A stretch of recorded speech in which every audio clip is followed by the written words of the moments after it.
तट।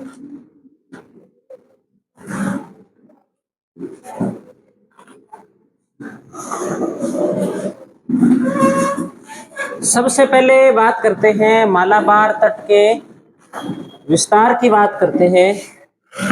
मालाबार तट का विस्तार, तो मालाबार तट का जो विस्तार पाया जाता है वो कहां से कहां तक है? न्यू मंगलोर से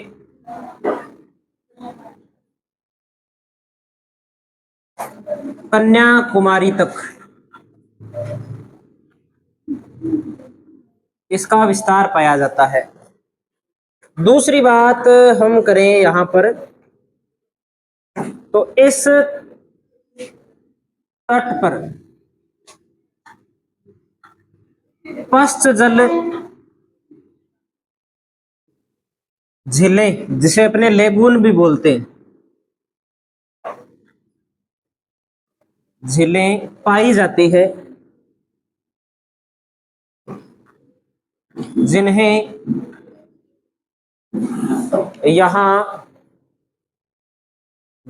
यहां क्या कहा जाता है? कयाल कहा जाता है।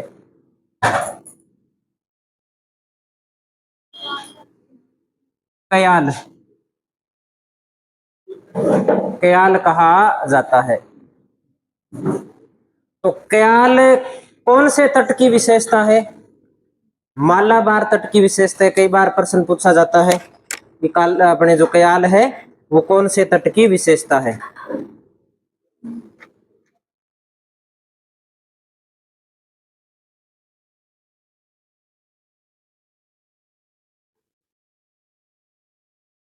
झीलें ही होती है कयाल। अब यहां पर प्रमुख झीलें कौन कौन सी है इस तट पे, तो उनकी अपने बात कर लेते हैं। तो प्रमुख कयाल,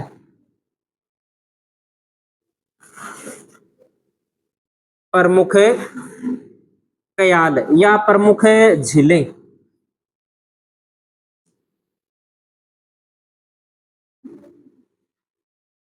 यहाँ कौन कौन सी झीलें पाई जाती है? तो साथ में अपने एटलस निकाल लेंगे, कुछ अपने को एटलस में मिल भी जाएगी। सबसे पहले अपने बात करते हैं, यहां पर एक झील पाई जाती है वेम्बनाड झील।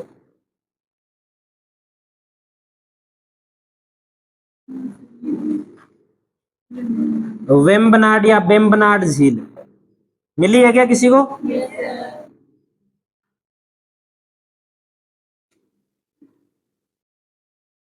भारत की सबसे लंबी झील है ये, या हम ऐसे भी कह सकते हैं कि मालाबार तट की, मालाबार तट की सबसे लंबी झील।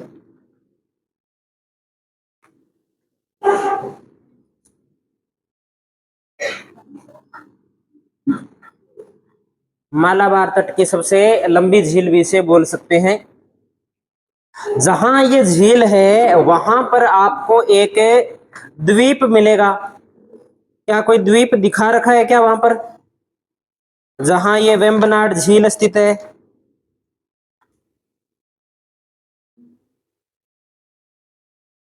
द्वीप तो यहां नहीं दिखा रखा ना, मैप थोड़ा सा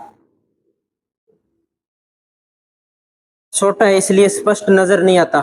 यहाँ एक द्वीप स्थित है, उस द्वीप का नाम है वेलिंगटन द्वीप। एक बात और नोट करते हैं, यहां वेलिंगटन द्वीप स्थित है। कौन सा द्वीप है यहां पर? वेलिंगटन द्वीप है। और ये जो वेलिंगटन द्वीप है ये भारतीय नौसेना का अड्डा है। भारतीय नौसेना का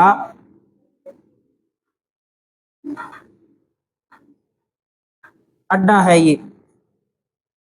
और ये जो वेलिंगटन द्वीप है, जो ये अपने झील दिखाई दे रही है वेम्बनाड झील, इस वेलिंगटन द्वीप को प्रमुख रूप से कोच्चि से जोड़ने के लिए यहां पर एक राष्ट्रीय राजमार्ग स्थित है, NH 966B। तो एक बात हम यहां लिख देते हैं इस ओर, वेलिंगटन द्वीप को, वेलिंगटन द्वीप को कोच्चि से जोड़ने वाला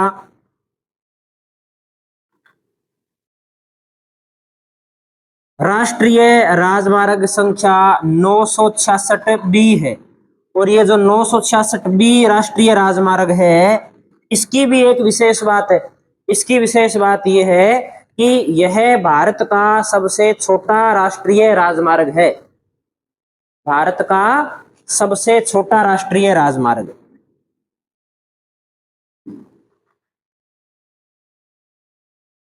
भारत का सबसे छोटा राष्ट्रीय राजमार्ग। ये बात में इस वेम्बनाड झील या क्याल के बारे में ध्यान रखनी है। और भी ये तो बड़ी झील है, इसलिए इसमें अपने को दिखा रखी है।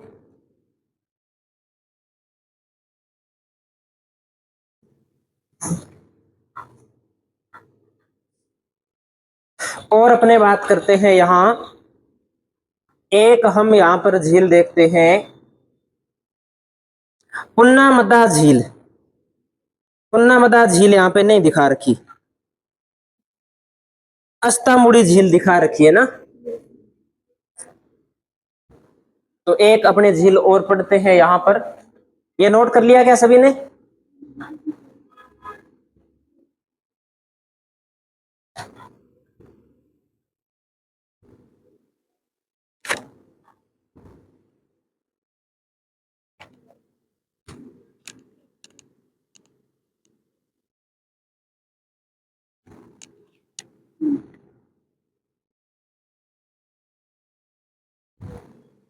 अगली झील है, यहां पढ़ते हैं हम, पुन्नामद्दा झील।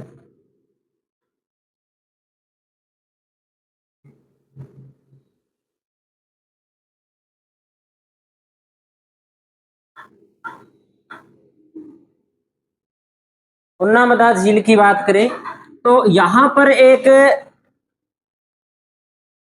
पानी वाले जो जहाज होती है, नौका होती है, उनकी दौड़ का आयोजन किया जाता है। इस इसे अपने बोलते हैं वल्ला कमी या वल्लम काली। वल्लम काली बोलते हैं क्या? वल्लम काली नौका नौका दौड़ के नाम से इसे जानते हैं। या ये जो आयोजन किया जाता है इस नौका दौड़ को, दौड़ का जो आयोजन होता है, उसे अपने नेहरू ट्रॉफी के नाम से जानते हैं। तो ये दो नाम हमें ध्यान रखने हैं पुन्नामद्दा झील से संबंधित। यहां वल्लम काली नौका दौड़, या इसी को बोलते हैं अपने नेहरू ट्रॉफी। नेहरू ट्रॉफी का आयोजन किया जाता है। ये हो गई अपने पुन्नामद्दा झील। और एक झील हम यहां और पढ़ते हैं, इस झील का नाम है अस्थामुडी झील। अस्थामुडी झील।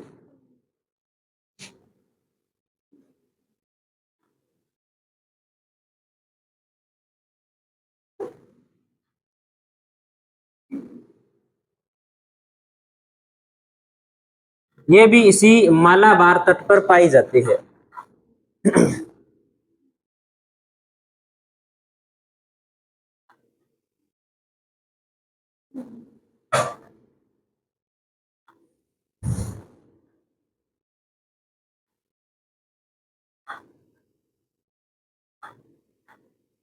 फिर अपने देखें कि जो मालाबार तट है, इस मालाबार तट पर एक बंदरगाह स्थित है। इस तट का प्रमुख बंदरगाह कौन सा है? तो कोच्चि बंदरगाह है। तो लिखेंगे मालाबार तट का, मालाबार तट का प्रमुख बंदरगाह है कोच्चि बंदरगाह है।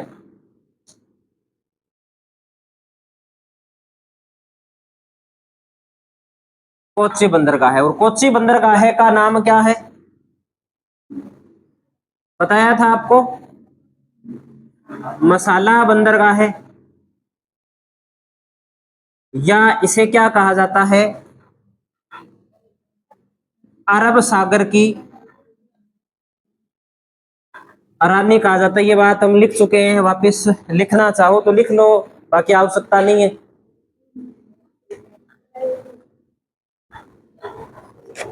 सबसे ज्यादा जो मसालों का निर्यात है वो कौन से बंदरगाह से होता है? कोच्चि बंदरगाह से। क्या कारण है कि सबसे ज्यादा मसालों का निर्यात कोच्चि बंदरगाह से ही होता है? क्या कारण है? क्योंकि सबसे ज्यादा मसालों का उत्पादन भी कहाँ होता है? केरल में होता है, इसीलिए।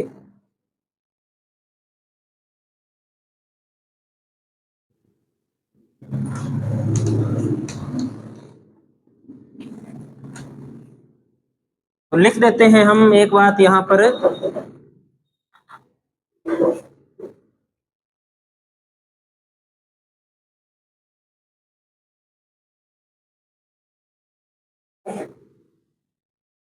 इस प्रदेश में या इस क्षेत्र में,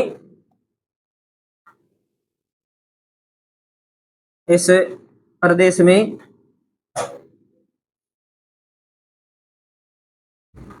गरम मसालों का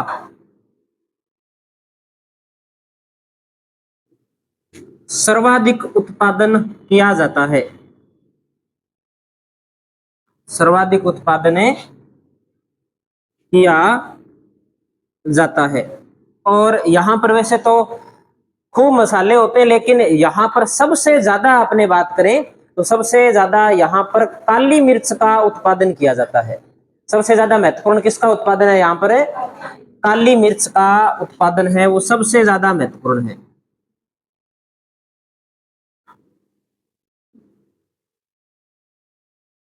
काली मिर्च। फिर और अपने यहां पे बात करें तो जो कोच्चि बंदरगाह है, यहीं पर कोच्चि शिपयार्ड स्थित है। कोच्चि शिपयार्ड। कोच्चि शिपयार्ड क्या है? तो कोच्चि शिपयार्ड का मतलब है कि यहां पर जहाजों का निर्माण किया जाता है। शिपयार्ड का मतलब क्या होता है? एक तो जहाज का निर्माण होता है, साथ में जहाज के रोकने की भी एक क्या होती है? व्यवस्था होती है। तो पूछा जा सकता है कौन से राज्य से संबंधित है कोच्चि शिपयार्ड? तो केरल राज्य से। तो लिखेंगे यहां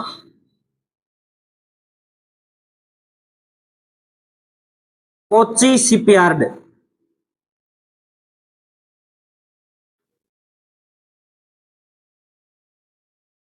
यहां कोच्चि शिपयार्ड स्थित है। एक ये बात हम प्रमुख रूप से नोट करेंगे। और इस क्षेत्र के अंदर लेटेराइट मृदा पाई जाती है, और लेटेराइट मृदा के अंदर ही मसालों का उत्पादन किया जाता है। तो लिखेंगे मृदा, इस क्षेत्र के अंदर जो मृदा है वो मृदा कौन सी है? लेटेराइट। और यहाँ की मुख्य नदी कौन सी है? तो देखो एटलस के अंदर आपको कौन सी नदी यहां पर नजर आ रही है? क्या आपको यहाँ कोई पेरियार नदी दिखाई दे रही है क्या? तो इस क्षेत्र की प्रमुख नदी कौन सी है? पेरियार नदी।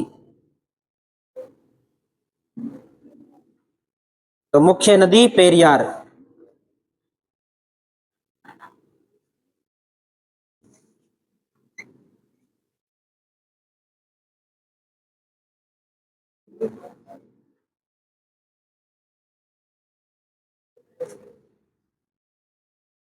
पेरियार नहीं लिखा तो पेम्बियार लिखा होगा।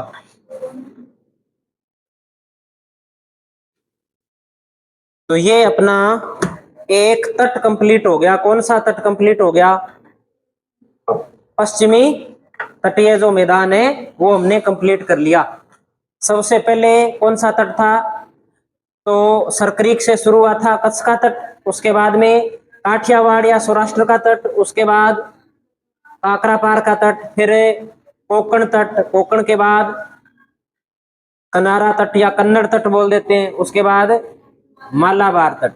इस प्रकार से हम पढ़ के आए हैं। गुजरात तट का प्रमुख बंदरगाह है कांडला, और कोकण तट का मुख्य बंदरगाह है मुंबई बंदरगाह है, और कन्नड़ तट का मुख्य बंदरगाह है न्यू मंगलोर बंदरगाह है, और मालाबार तट का मुख्य बंदरगाह है कोच्चि बंदरगाह है। इस प्रकार से याद रखनी है हमें सारी बातें। नोट कर लिया सभी ने?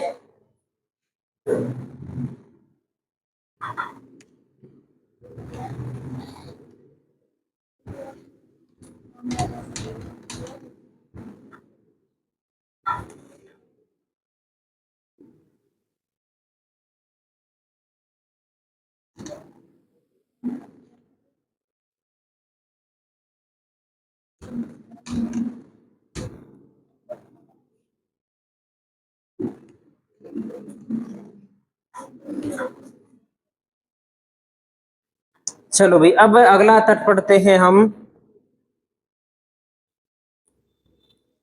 पूर्वी तटीय मैदान। पूर्वी तटीय मैदान।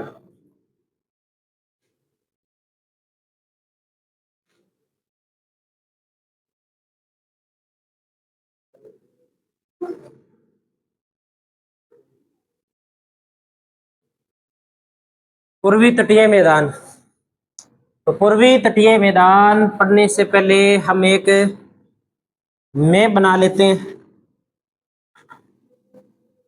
इस प्रकार से, और इसमें जितने भी तट है जो नाम है उन नामों को हमें देख लेते हैं। तो हमने पश्चिमी तट का समापन कहाँ? कन्याकुमारी पर किया है। ठीक है, तो कन्याकुमारी से लेकर के यहां मान लेते हैं यहां कन्याकुमारी है, और यहां पर हम एक नदी बनाते हैं, लगभग यहां एक नदी बना लेते हैं इस प्रकार से। ठीक है, तो कन्याकुमारी से लेकर के और कृष्णा नदी का जो डेल्टा है, देखो कृष्णा नदी आपको दिखाई दे रही है, इस मैप में नहीं दिखा रखा, इसमें दिखा रखा है।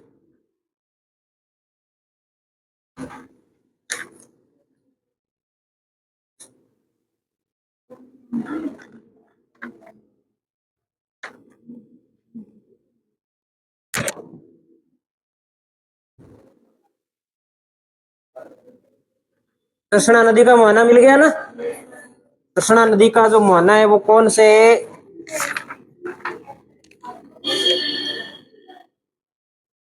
ये देखो यहां पर आंध्र प्रदेश के अंदर है ना। तो ये तो आ गया आंध्र प्रदेश यहां पर कुछ, और बाकी आ गया ये तमिलनाडु।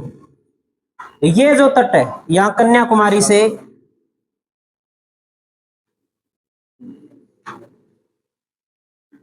कृष्णा नदी तक का जो डेल्टा है, यहां तक का जो तट है, ये कौन सा तट कहलाता है? कोरोमंडल कहलाता है। कोरोमंडल तट कहलाता है। तो ये हो गया कोरोमंडल तट। और अगले तट की अपने बात करें तो कोरोमंडल तट के बाद कृष्णा नदी से लेकर के और ऊपर एक नदी मिलेगी हमें महानदी। कृष्णा नदी से लेकर के और महानदी तक का जो तट है यह कहलाता है उत्तरी सरकार तट। यहां एक नदी है, इस नदी का नाम है महानदी। इस तट को किस नाम से जानते हैं? उत्तरी सरकार तट। मिल गई महानदी सभी को? ठीक है, और महानदी के बाद महानदी से लेकर के और ऊपर हमें एक नदी मिलेगी, इस नदी का नाम है स्वर्ण रेखा नदी। सवर्ण रेखा जो नदी है ना, उड़ीसा के अंदर पश्चिम बंगाल की सीमा के पास में मिलती है, लगभग यहां हम माने इस प्रकार से।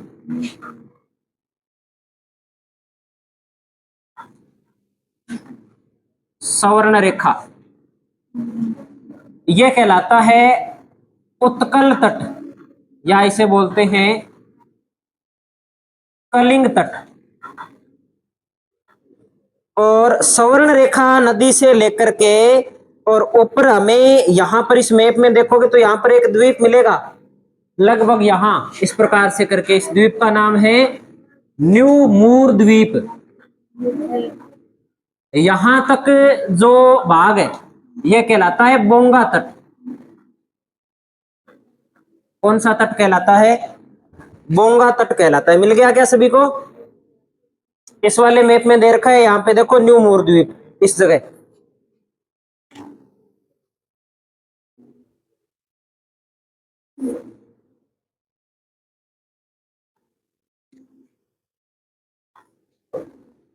तो कितने तट हो गए? कोरोमंडल तट, उत्तरी सरकार तट, उत्कल या कलिंग तट और बोंगा तट।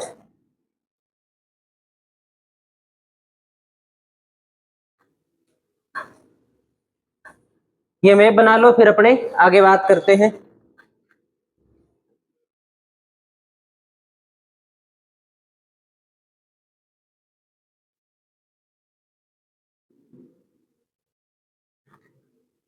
पूर्वी तटीय मैदान की जो चौड़ाई है वो चौड़ाई मानी जाती है 80 से 100 किलोमीटर।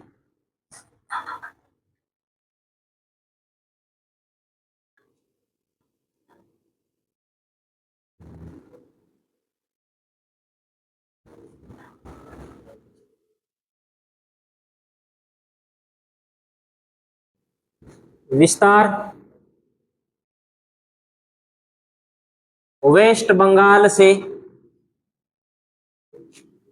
तमिलनाडु तक।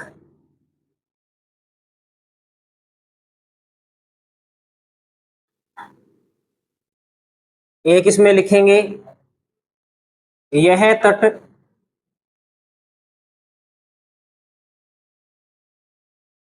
कृषि कार्य या कृषि कार्यों एवं प्राकृतिक बंदरगाहों की दृष्टि से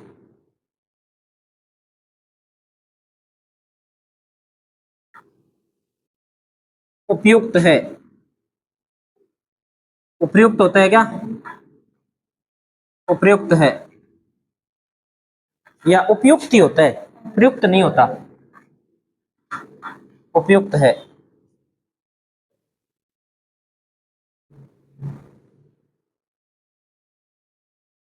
बाकी हिंदी वाले बता दो, किसी की हिंदी बढ़िया है तो।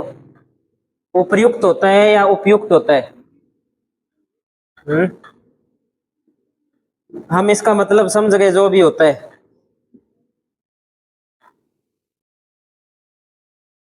उपयुक्त नहीं लिखें तो हम और भी शब्द उपयोग कर सकते हैं, जैसे उपयोगी है, अनुकूल है, जो ठीक लगे वो लिख दो।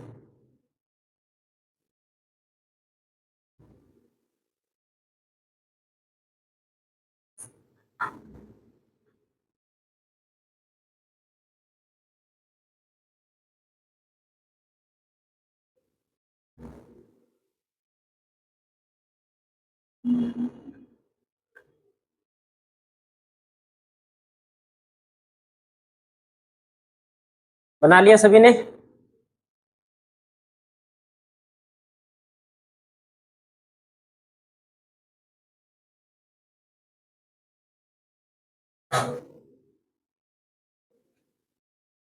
भारत की पुरानी राजधानी कौन सी थी? भारत की पुरानी राजधानी मुंबई, कोलकाता, चेन्नई, दिल्ली। अब तो नई दिल्ली है, कौन सी है पुरानी राजधानी? कौन सी हो गई फिर? कोलकाता हो गई। कौन है कोलकाता वाला? कौन बता रहा था अभी? कोलकाता है क्या? पढ़ी है? चंद्रपाल बता रहे, सुना है कि पढ़ी है? सुना ही है, पढ़ी नहीं? तो पढ़ लेना, मिल जाएगी किताब में, कोलकाता ही है। ठीक है। कब बनी थी दिल्ली राजधानी? भारत की राजधानी दिल्ली कब बनी थी? करते क्या हो फिर तुम लोग?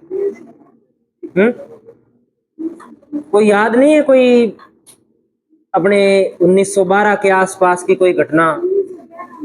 लॉर्ड होर्डिंग्स बम कांड नहीं सुना? क्यों हुआ था? कब हुआ था?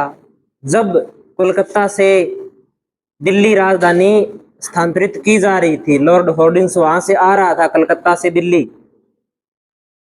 तब हमला हुआ था। हमले में कौन थे? प्रताप सिंह बारट था क्या, या जोरावर सिंह बारट था? कितने बारट? तीन हुए, कौन कौन से हैं तीन बारट? केसरी सिंह बारट सबसे बड़ा, उसका भाई जोरावर सिंह बारट और उसका बेटा प्रताप सिंह बारट। तो इसमें जोरावर सिंह बारट और प्रताप सिंह बारट दोनों थे चाचा भतीजा, है ना? और भी थे इनके साथ में कुछ लोग। चलो अपने तो वापिस इधर आ जाते हैं। ये कर लिया नोट सभी ने? सबसे पहले हम पढ़ते हैं कोरोमंडल तट। तो हेडिंग लगा दीजिए आप, कोरोमंडल तट।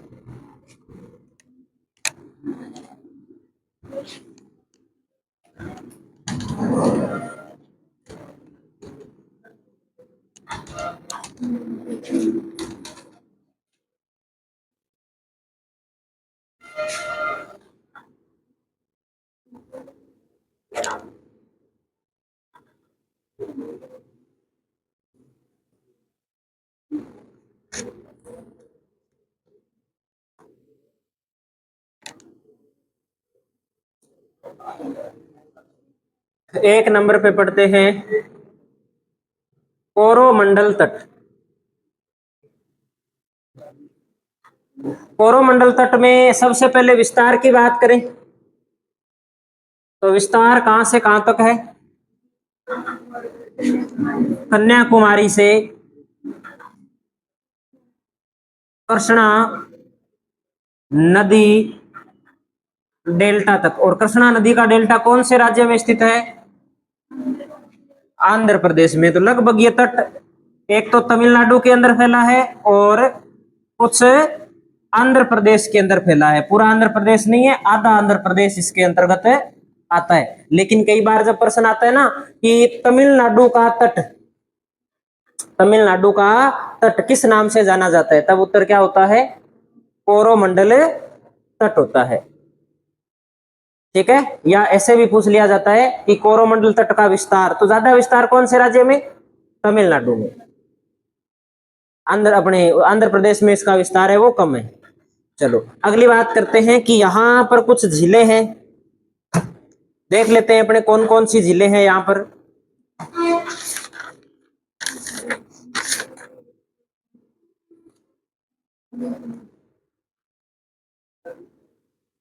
एक तो आपको यहाँ झील मिलेगी पुलिकट झील। कौन सी झील है?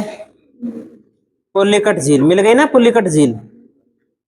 और एक अपने को यहाँ एक झील और मिलती है जो कृष्णा और गोदावरी नदी का डेल्टा है वहां है, वो थोड़ी ऊपर रह जाती है, कोल्लेरू झील। मिल गई ना कोल्लेरू झील भी? ठीक है। अब इसमें थोड़ा सा विवाद ये रहता है कि कुछ किताबों के अंदर तो कोलेरू झील को इसी तट में शामिल कर रखा है, कुछ लोग हैं वो आगे वाले तट के अंदर शामिल करते हैं। तो हम लिखेंगे यहां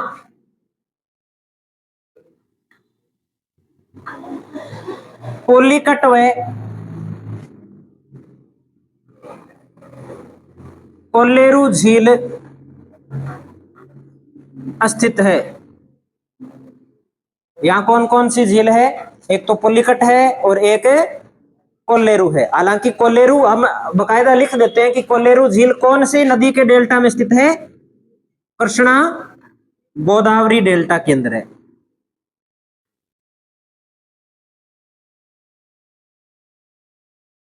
और पुलिकट झील है ये आंध्र प्रदेश राज्य के अंदर है ना। पुलिकट झील है ये आंध्र प्रदेश राज्य में है।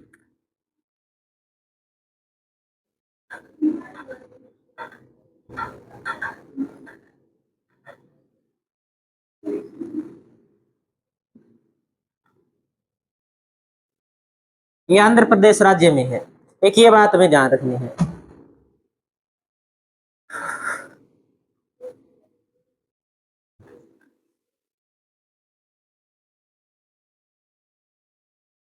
अब अपने देखते हैं भी जो कोरोमंडल तट है, इस कोरोमंडल तट के ऊपर प्रमुख बंदरगाह है कौन कौन से है?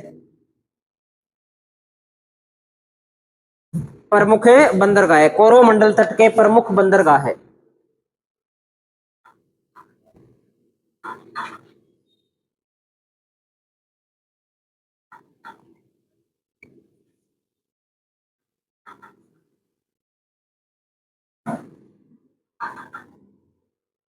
कोरोमंडल तट के प्रमुख बंदरगाह है।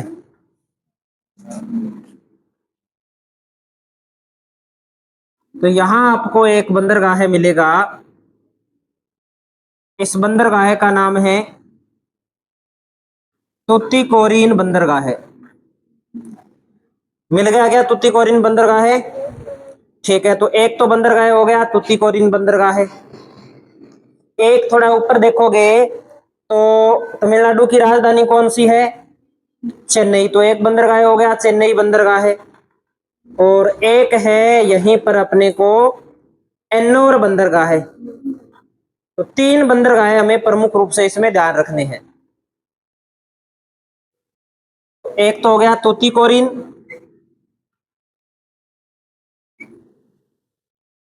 दूसरा हो गया चेन्नई, और एक हो गया यहां पर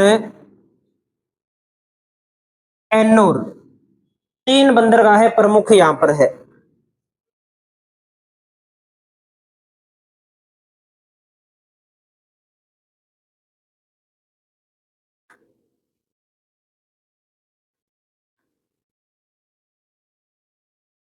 तूतीकोरिन बंदरगाह कौन सी खाड़ी में स्थित है? मन्नार की खाड़ी में स्थित है।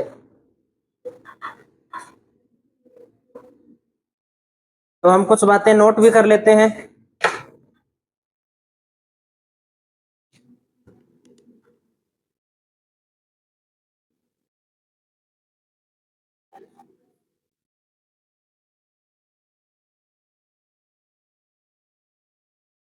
एक बात तो हम नोट कर यहां बना भी लेते हैं। एक यहां पे बनाना है हमें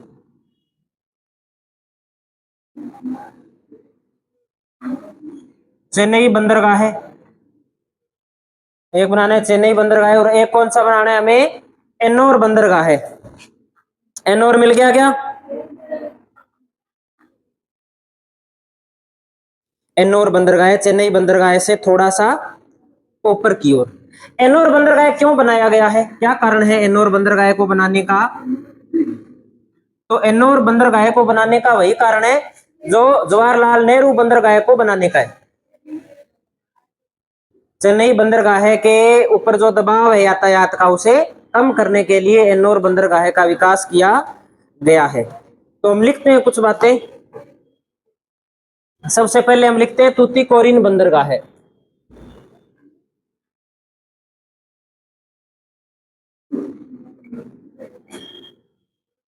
कौन से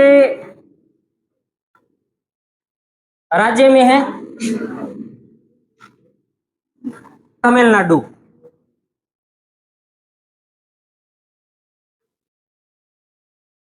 और कहाँ स्थित है?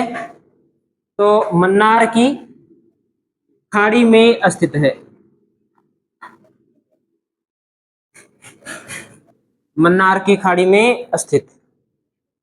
दूसरा बंदरगाह है चेन्नई बंदरगाह है। और चेन्नई बंदरगाह की सबसे महत्वपूर्ण बात जो हमें याद रखनी है वो है कि पूर्वी तट का सबसे पुराना बंदरगाह है ये। पूर्वी तट का सबसे पुराना बंदरगाह है। पूर्वी तट का सबसे पुराना बंदरगाह है या प्राचीन बंदरगाह है कौन सा है? चेन्नई बंदरगाह है। और एक बंदरगाह है कौन सा रह गया? एन्नोर बंदरगाह है।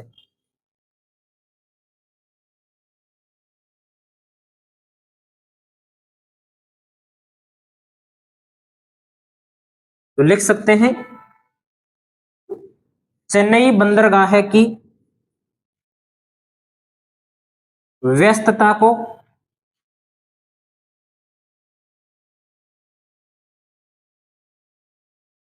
कम करने हेतु इसका है जो निर्माण है वो किया गया है।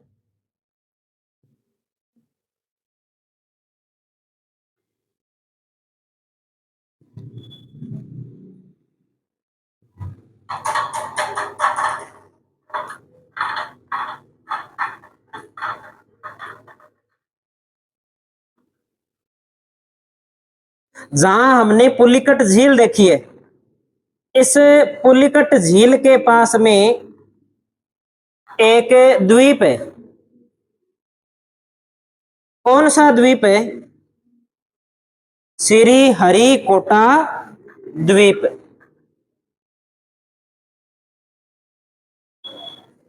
बना सकते हैं हम यहाँ कि यहाँ ये तट थोड़ा सा ऐसे है, यहाँ एक झील है, इस झील का नाम क्या है? पुलिकट झील। और इसी पुलिकट झील के पास में एक द्वीप है, इसका नाम है श्री हरिकोटा द्वीप। इस प्रकार से है कुछ, तो हम यहां पर लिख देते हैं इसमें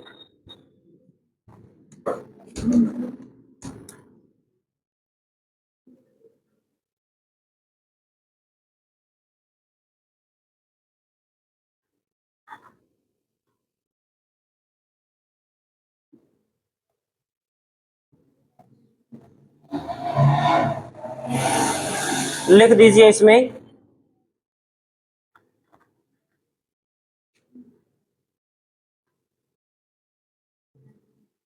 पुलिकट झील के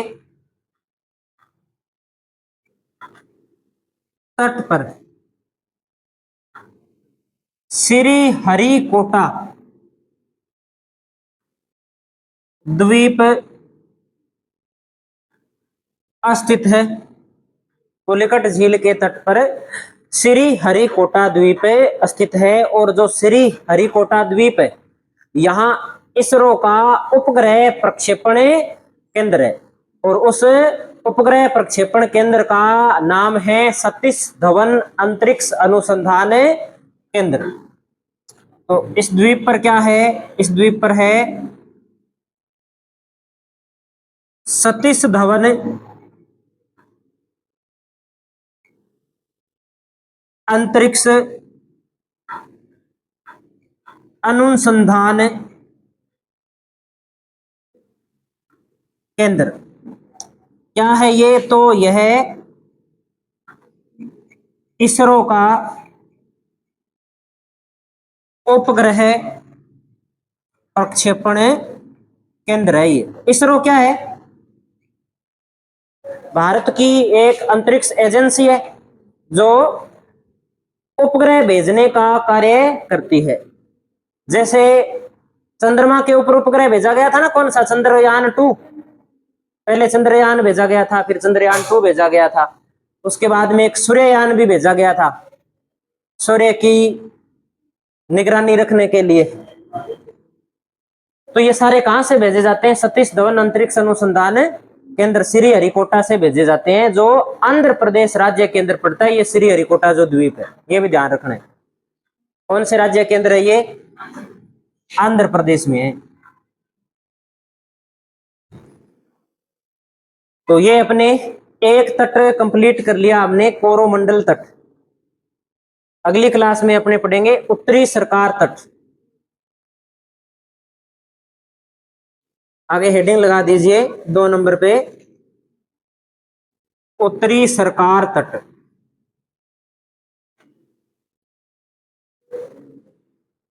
उत्तरी सरकार तट।